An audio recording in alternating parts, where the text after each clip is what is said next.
Hello and welcome to another Arn and Eddie Euro experience. My name is Eddie Siburns. Joining me as always is Arn Furious. We don't have our names at the bottom, but that's okay. You already know who we are by this point. Otherwise, have you been living under a rock? And we're here to talk about, we're here to talk about Belgium and Finland. We're here to talk about um, non-gas using Russians against Denmark. Really? And we're here to talk about the early kickoffs. Arn, Yeah. let's go with. So what we've been doing is, Arn has been taking one game. I've been taking the other. I think Arn still has both of them side by side, so you can watch them.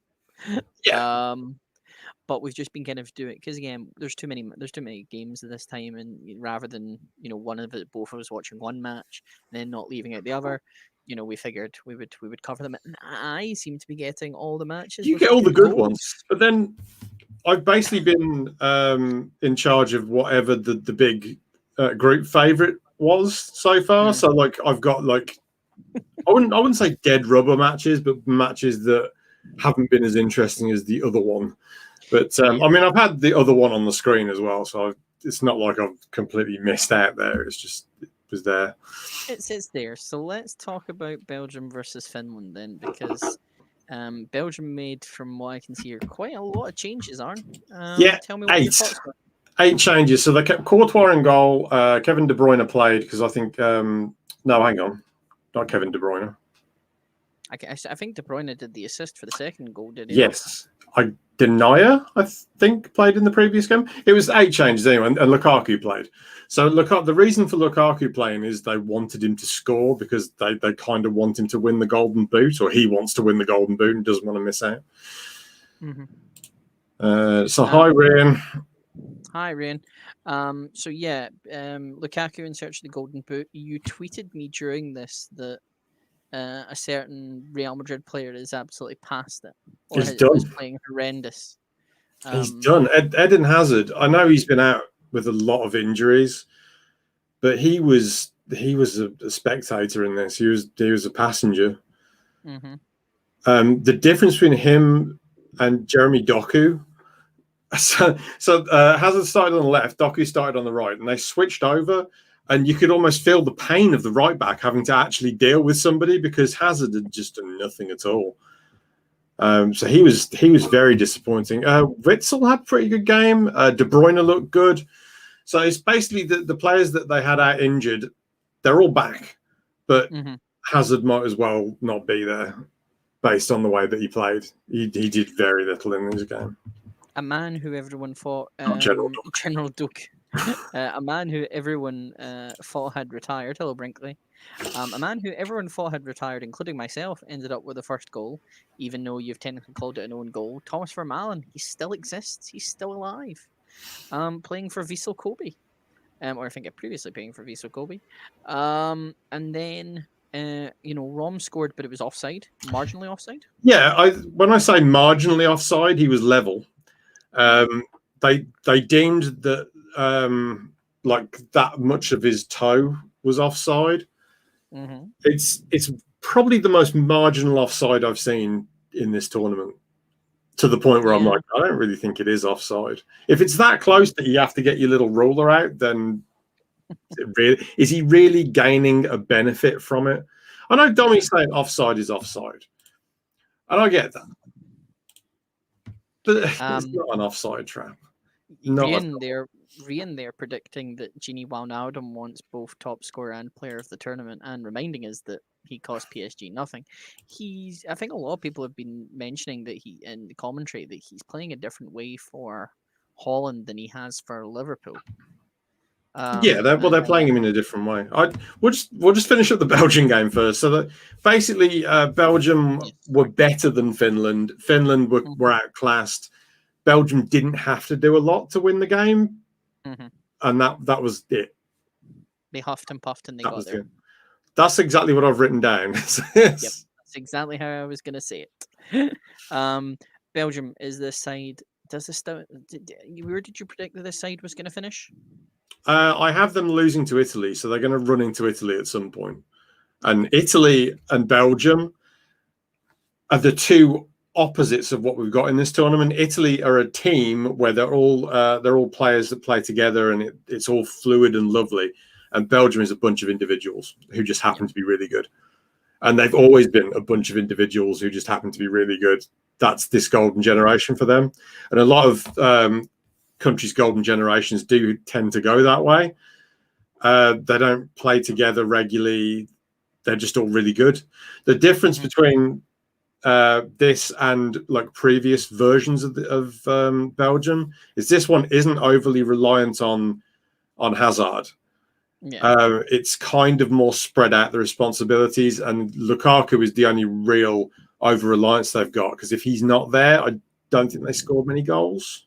Yeah, I mean, who's the backup if Lukaku goes down? Is it not Dries Mertens? Is no, it's Benteke or Batshuayi, and yeah. So do you think Belgium? You still think Belgium are headed on the course they're headed? Nothing's changed about? No, I think they'll struggle to get past one of the elite teams, but particularly Italy, and Italy is who they're on course to meet in the quarterfinals. So I can't see them winning. Okay. Take off Domi's offside is offside. While we do that. Oh, sorry, I didn't realize it. It's fine. I was going to let you chat. There was no point in interrupting midway through. Okay, let's talk on. So you got the good game. I got the really good game. So let's talk about Denmark versus non-performance enhancing Russia. Russia deserved every single hounding that they got. This game started off a little bit kind of. Denmark, I think, weren't up to the races just yet, and Russia were kind of going at them a little bit, and then suddenly, kind of the second, Damsgaard with that goal, that was beautiful, and it kind of broke the deadlock, and then I think from there, Denmark had a little bit more, kind of beat about them, momentum, more confidence, momentum. I think getting that goal just before halftime very much helped. Do you put that down to the crowd? Because it felt like the crowd was kind of driving them on. Because I could see the game, but I couldn't hear the game, and I kind of gave up on the Belgium-Finland game towards the end because it wasn't very good, and I switched over to like the sound on the Denmark game, and that crowd was up for it. They were, and I think that's one of the things having a game in your home is kind of much more easier in terms of that. Well, not much more easier. It helps. I think Danny Murphy kept talking numerous times about how he missed the fact the crowds were back. I really just wanted Emma Hayes to come in and do commentary. But we'll go on about her in a bit. Russian, so Poulsen in the defense. I think at that point, Russia's defense just kind of collapsed. You could hear a pin drop when that penalty was given. That wasn't a penalty either. I steadfastly believe that is a dive. It looked kind of. He did have his arms around him, but it did look kind of in that section. Yeah, but he's got a hold of him, and then he throws himself to the ground. It's not. That's not a penalty.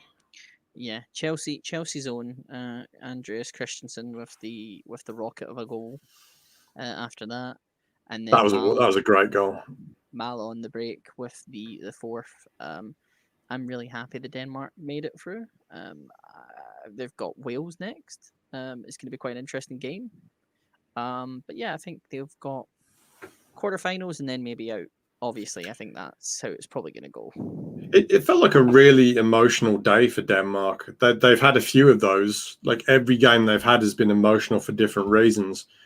Like with Christian Eriksen having that cardiac arrest in the first game. So obviously that massive emotional trauma for the players. To the game against Denmark, where there was the ball went out of play after 10 minutes, and they spent like a minute just applauding Eriksen. Yeah. This was really the first chance for the team to kind of go into a game almost with clear heads. It's been a struggle for them. I'm glad they've gone through because they were clearly the second best team in this group. Yep. And it looked, from what I saw, they looked pretty good today. Although Russia are bad. Damsgaard played his heart out and he looked quite he looked quite enthusiastic. So did Melee and Christensen. I think everyone played out their skin. Kind of just want to talk about that comment that Ivan McGann put up, which I know Yeah. you already put up. It is going to be interesting to see when Italy take on their first big test. It will be interesting when Holland take up the first big test. I think the only team that has challenged a great side is France, and the game was a 1-0 win over Germany. I think that's the only kind of maybe the Germany. Yeah, Well, the you're Germany not Portugal really game I going would to. have said, but Yeah, you're not really going to see that kind of clash in the groups. Even when you get two big teams in a group, you can't yeah, really judge it. yeah, So yeah, but Italy have looked really good. I think the thing to remember is you look at 2016 and Portugal won that. They didn't yeah, win a single game in the group. They got through on 3 draws. So a lot of tournament play comes down to momentum, and it's not necessarily the team that looks good that goes ahead and wins the whole thing. So someone could come out of the pack here and surprise us. It's probably going to be Germany. you just think your German friends are telling you porky pies. Yeah. Oh, they always And do. with and with both those results, it makes tomorrow's game certainly more interesting. I'll answer your question right now. No, not looking forward to it. I think I'm gonna probably be panicking every single minute, depending on when that game, depending on when I can get out of softball and then finally watch that game. I don't even know if we'll have an Arn Eddie tomorrow, depending on how I feel. Yeah, well, we wanted to do like a live thing, and then both realized like I'm at work until kickoff, so like I'm going to get back probably after the game kicks off. So we might just kind of drop in. And my softball starts at 7, so like I'm gonna probably be hoping can we get this finished. But yeah, if we look at it here, so we move on, and yes, Ivan, we'll talk about that one in a minute. The comment. So Netherlands versus North Macedonia, it was a thing. It was kind of Goran Pandev's send off. Yeah, Macedonia went into that game just. They've always been happy to be here. It's just like they were just happy to be part of the tournament. But they went out today and they went after the Netherlands. They really, really went after them. Like that they wanted to get some goals in this game. And they just got hit on the counter repeatedly. They really did.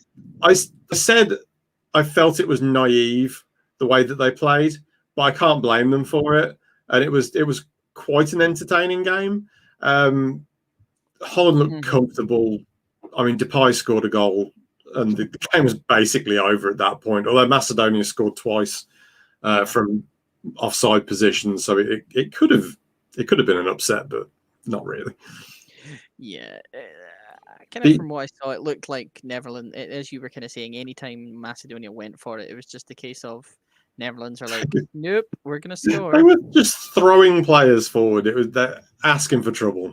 What the most interesting aspect of the game for me was that the Dutch fans have been riding De Boer about the formation. They don't want him to play 3 at the back. 4-3-3 is the Dutch way, and in this game they played 4-3-3 in the second half. So it was a case of De Boer going, okay, we'll give it a shot. The players want to play 4-3-3 as well, and they basically played the same. Yep, they went back to it again as usual. I'm going to talk about that Rian comment. Gini Wijnaldum wants top scorer and player of the tournament. I've just realised there are 4 players tied on 3 goals so far. Schick, Ronaldo, Lukaku, and Wijnaldum. And again, he's been playing a completely different way than the way obviously Liverpool have been playing him, and obviously it's working. So yeah, that was an interesting game. Pandev got subbed off and got his guard of honor. And then we move on. So Holland, are you still predicting they're gonna? Are you still kind of on the same pathway with where you were before with them? Yeah, well, I pre-tournament I said I felt that the Dutch should get out of the group quite easily, which they have done. But then when you're looking at their path through the knockouts, providing things go as I'm expecting, they should have a relatively easy route to the semis. So I was fully expecting to make it to the semi-finals, but Mm. that's probably as far as they're going to get. I can't see them winning. Yeah. I don't think they've got enough about them to win, but some of their players are playing exceptionally well. Wijnaldum's obviously the one that's getting picked up because he's getting the goals, but the players alongside him in central midfield have been brilliant. Frankie de Jong today was outstanding. He was so good. He did a lot of the dirty work that normally Daron would do, and yeah, he's a class player, de Jong. Ivan McGann is giving me really scary thoughts because Portugal are relieved tonight with Finland and Ukraine on 3 points. They are all playing Croatia and Scotland to draw. No offense, Eddie. Oh no. Well, yeah, it's gonna be a long day tomorrow. That's for sure. We move on to Austria versus Ukraine, last game of the night. Yeah, I didn't see Austria. much of this, so It's up to me now. Thank you. Austria 1-0. They played really well. After the Baumgartner goal, they kind of never looked back. Ukraine they just failed to get going at any point. It was like they were just very stuck. And it did kind of become a bit of a scrappier game at points. Arnautovic was just a passenger. I don't think he really did much. yeah, we thought he'd play after the first game when he came on as a sub and was effective. Obviously, he got himself suspended for the second game. Yeah. Yeah, Kind of did that to himself. And well deserved. But if we had, yeah, it was just I think as I say, they just played. Ukraine just never got going. They had chances, but they just couldn't do anything about them. If it wasn't for Backman in goal, um, they could have conceded a bit more. But Backman was just kind of really good. I say he had. I say before the break, Arnautovic had two good chances, but then just went away in terms of that. Ukraine were pretty heavily tipped pre-tournament, and they played really well against the Netherlands, but it just doesn't seem to have come off for them. Yeah, I think Shevchenko. I think we were discussing about this. Shevchenko had he's made some errors. I mean, he's only been a coach for 5 years Yeah, of well, the this team, is but this is his first managerial job. He's done nothing before this. He's gone straight into national team management, which I think that if you do go into that kind of position as a first job, it's very difficult to make big decisions in big games. And this is one where it looked like he should have made changes earlier than he did, and they paid for it. Yeah. And I mean, Baumgartner had a crazy 20 minutes because he basically scored and then came off with a head injury. Austria are through. I think they're deservedly through. They've played quite well this tournament. Yeah, so they've got Italy next though, so but that's again. It's the end can't of the see road. them getting past Italy. We're gonna be. I would be shocked, but I think this Austria side could cause a little bit of problems for them. It's not officially their first real test, but it'd be very interesting to see how that game goes. And the other game that we've got complete is Wales and Denmark. They're both taking place on the 26th. Yeah, and so yeah, it's a very interesting. The tournament's been going well so far. I think I've really enjoyed it. I'm very curious to see what happens next. So we've got Wales, Denmark, as you said, Italy, Austria, and then it's Netherlands and Belgium have two to take on. And we'll be back on. So after that, we'll be back, but potentially we'll probably be back tomorrow, depending on how I'm feeling and how the game has gone. Yeah, we were intending to do like a live thing tomorrow, but I don't think we're going to be able to because neither one of us is going to be here when the game starts. So I think we're just going to have to do We'll do one of the other post one. We'll do one of the other games maybe at some point that we can cover depending on what happens. We might even do the England game depending on when they play. You never know. If you're not, as they are, what's the word I'm looking for? Well, with my COVID jag happening tomorrow, we may not be either. Again, I'm kind of curious to see what happens in terms of that, but we'll be back. If you've not done so already, please like and subscribe. We appreciate everyone for joining the Fantasy League. We still need to discuss prizes for that, but we're going to come to that at a point. Yeah, I don't know who's top at the moment. I don't know who they are, so we'll see how that plays out. Yeah, we'll see how that plays in terms of that. But listen, thanks very much for tuning in. Please take care, and we will see you all tomorrow. Bye bye.